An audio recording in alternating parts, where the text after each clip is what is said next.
Have you ever noticed how every single business owner says the same thing by the end of an interview? I have a couple more interviews with other DM setters. Let me have them first and I'll get back to you by the end of the week. You've heard it, I've heard it, and every setter hears it. But instead of earning their spot and shining like an A player, most setters would simply smile and say, yeah, that sounds good. And bro, I want you to think about it for a minute. You're applying for a DM setting position, which means every single day you're going to be encountering leads that say, let me think about it, I'm not interested, let me do my research, and your job would be to turn those leads and that resistance into yes and more booked calls. But on the interview, the moment the business owner does the same thing with you and throws in that let me think about it, let me interview other people, you simply let that slide. And I really hope you're seeing the irony in that. So today, I'm going to be breaking down my 3-step framework on how you can change that uncertainty into let's get you onboarded today. Number 1 is permission to dominate. Now, throughout the interview, the business owner has authority. They're leading the conversations, they're asking you questions, they know what they're doing. But the moment they tell you like, hey,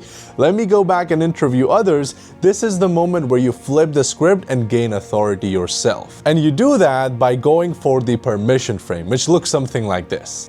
Yeah, absolutely. You can go ahead and take your time with it. I don't have any issues with that. But is it okay if I just ask you one more quick question? And of course, they're gonna listen to that and say, of course, bro, go ahead. And the moment they say that, it's game on for you. You simply go ahead and say something like this. Yeah, and I really appreciate that, right? Because again, I'm not rushing the process, just to clarify. I'm just trying to get a better understanding of how operators make their decisions so I can improve as a setter.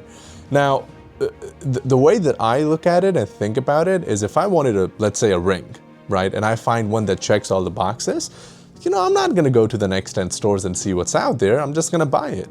So, I mean, like, based on our conversation today, like, what do you feel like are some of the areas that I might be lacking in that another setter could bring to the table for you? Right? And again, just to clarify, I'm not challenging the decision, I'm not rushing anything, I'm just trying to get a better understanding of the full picture so I can improve. And the moment you say that, guess what? The energy flips, the script flips. Now they're talking about their concerns and you are in the driver's seat. This is where we get to step 2, which is navigation and challenge. Now at this point, they can only say 2 things. Option A is they can share their real concerns with you and this is how you deal with it.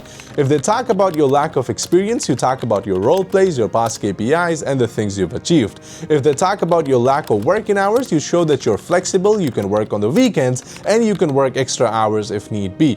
Now, if they talk about the fact that they're only looking for someone from the US, you can highlight the fact that you can work Eastern hours and the fact that DMs is DMs based and the accent would not be an issue. Now, option B is a bit more technical because what if they say this is how we make our hiring decisions? Now, again, it's not going to happen often, but if they say that, then you need to soften up the tone and leave the call professionally. So you say something along the lines of, that's totally okay, and I really appreciate the honesty because at the end of the day, you guys are hiring a DM setter that you can trust, someone that can turn those I'm not interested into, more yeses and more booked calls. And if I didn't try to understand the concerns that you might have on this interview regarding me, then that wouldn't really reflect the kind of setter that I am. Right? But with that being said, if you need anything from me, my call recordings, my DM chats, my testimonials from previous roles, I can send that over to you.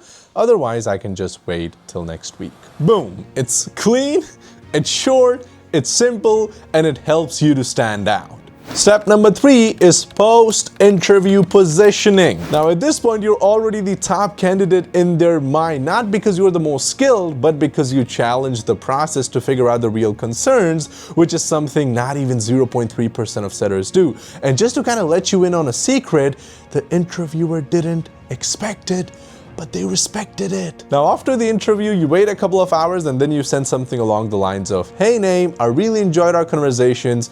After our call, I went ahead and did some more research on the coach and what you guys are working on, and I genuinely resonated a lot with your mission.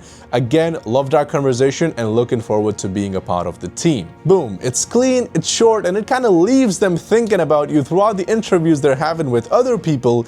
And at this point, you sit back, you drink your matcha, you drink your iced tea, and you wait for that big old yes. And with that being said, I'll see you next Sunday.